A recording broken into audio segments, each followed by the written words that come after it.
Chapter 10. The day passed much as the day before had done. Mrs. Hurst and Miss Bingley had spent some hours of the morning with the invalid, who continued, though slowly, to mend, and in the evening Elizabeth joined their party in the drawing-room.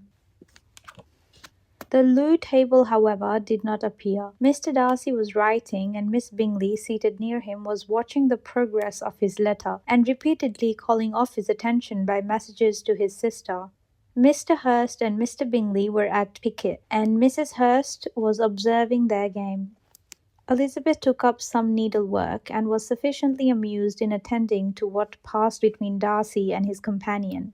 The perpetual commendations of the lady either on his handwriting, or on the evenness of his lines, or on the length of his letter, with the perfect unconcern with which her praises were received, formed a curious dialogue, and was exactly in unison with her opinion of each. "How delighted Miss Darcy will be to receive such a letter!" He made no answer. "You write uncommonly fast." "You are mistaken. I write rather slowly." "How many letters you must have occasion to write in the course of the year! Letters of business, too! How odious I should think them!" "It is fortunate, then, that they fall to my lot instead of to yours. Pray tell your sister that I long to see her. I have already told her so once, by your desire. I am afraid you do not like your pen. Let me mend it for you. I mend pens remarkably well, thank you, but I always mend my own." "How can you contrive to write so even?" He was silent. "Tell your sister I am delighted to hear of her improvement on the harp, and pray let her know that I am quite in raptures with her beautiful little design for a table, and I think it infinitely superior to Miss Grantley's. Will you give me leave to defer your raptures till I write again? At present I have not room to do them justice."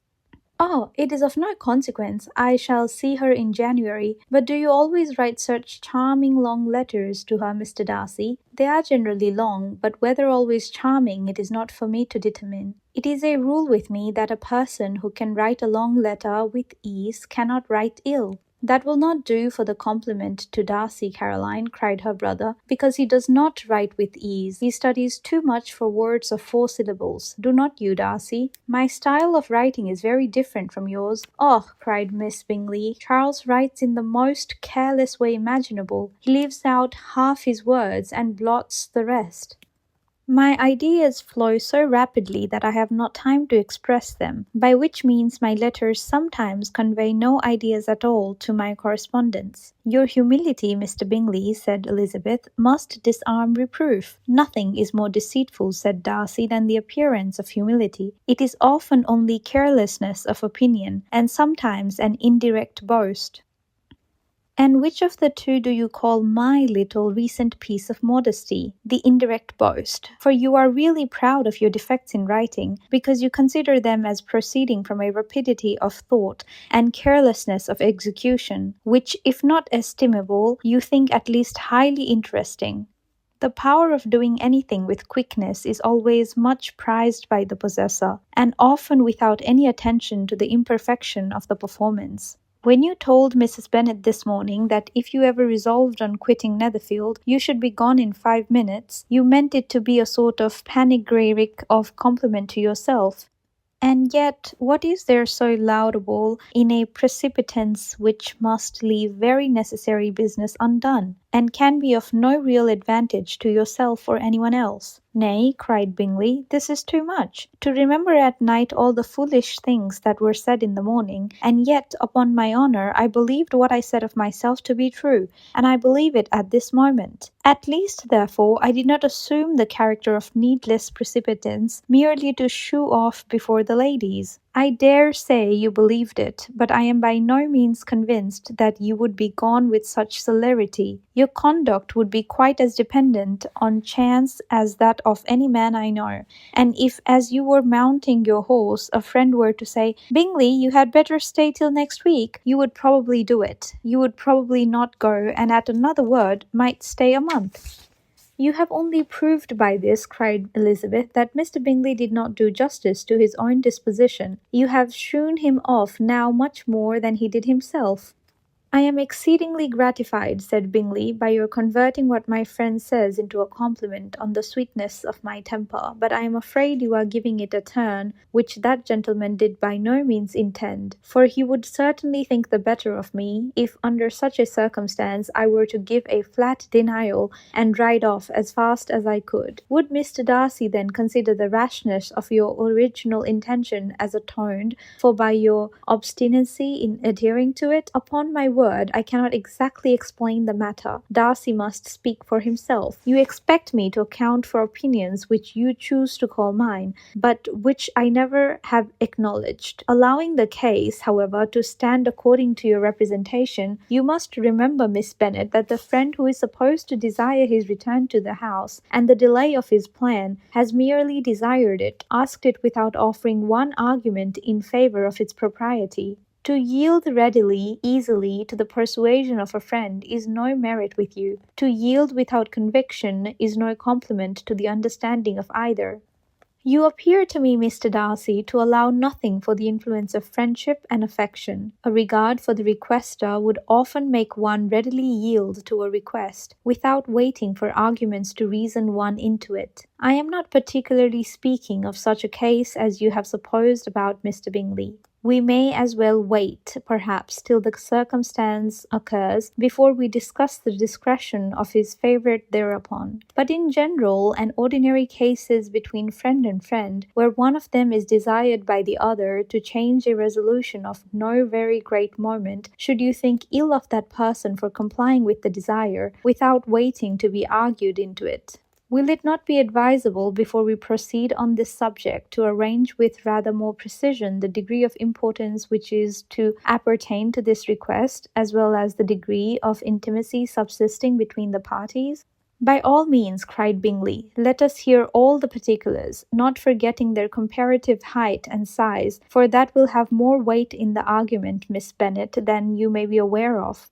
I assure you that if Darcy were not such a great tall fellow in comparison with myself, I should not pay him half so much deference. I declare I do not know a more awful object than Darcy on particular occasions, and in particular places, at his own house specially, and of a Sunday evening when he has nothing to do. Mr. Darcy smiled, but Elizabeth thought she could perceive that he was rather offended, and therefore checked her laugh. Miss Bingley warmly resented the indignity he had received, in an expostulation with her brother for talking such nonsense. I see your design, Bingley, said his friend. You dislike an argument and want to silence this. Perhaps I do. Arguments are too much like disputes. If you and Miss Bennet will defer yours till I am out of the room, I shall be very thankful, and then you may say whatever you like of me. What you ask, said Elizabeth, is no sacrifice on my side.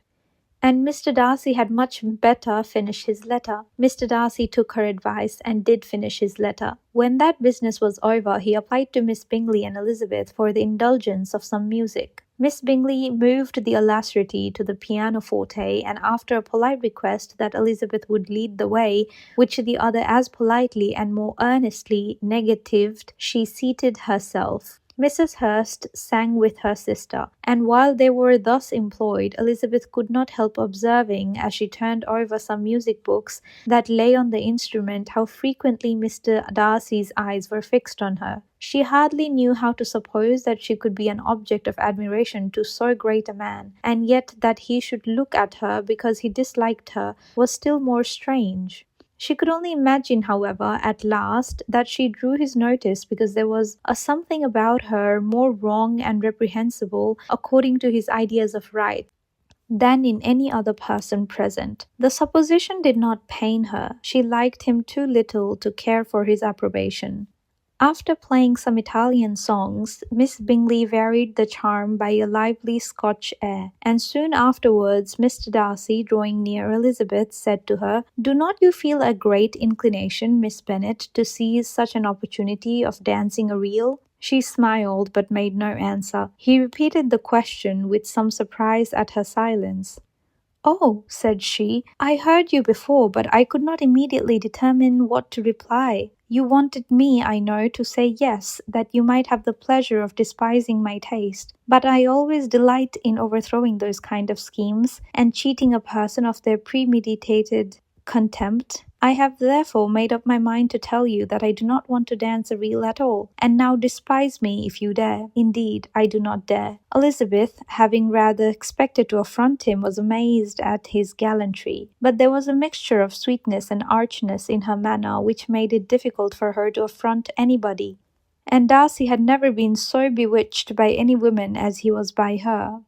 He really believed that were it not for the inferiority of her connections, he should be in some danger. Miss Bingley saw or suspected enough to be jealous, and her great anxiety for the recovery of her dear friend Jane received some assistance from her desire of getting rid of Elizabeth.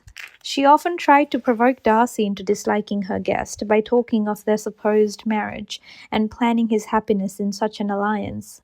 "I hope," said she, as they were walking together in the shrubbery the next day, "you will give your mother-in-law a few hints, when this desirable event takes place, as to the advantage of holding her tongue, and if you can compass it, do cure the younger girls of running after the officers, and if I may mention so delicate a subject, endeavour to check that little something bordering on deceit and impertinence which your lady possesses. Have you anything else to propose for my domestic felicity? Oh, yes. Do not let the portraits of your uncle and Aunt Phillips be placed in the gallery at Pemberley. Put them next to your great uncle the judge. They are in the same profession, you know, only in different lines. As for your Elizabeth's picture, you must not attempt to have it taken, for what painter could do justice to those beautiful eyes?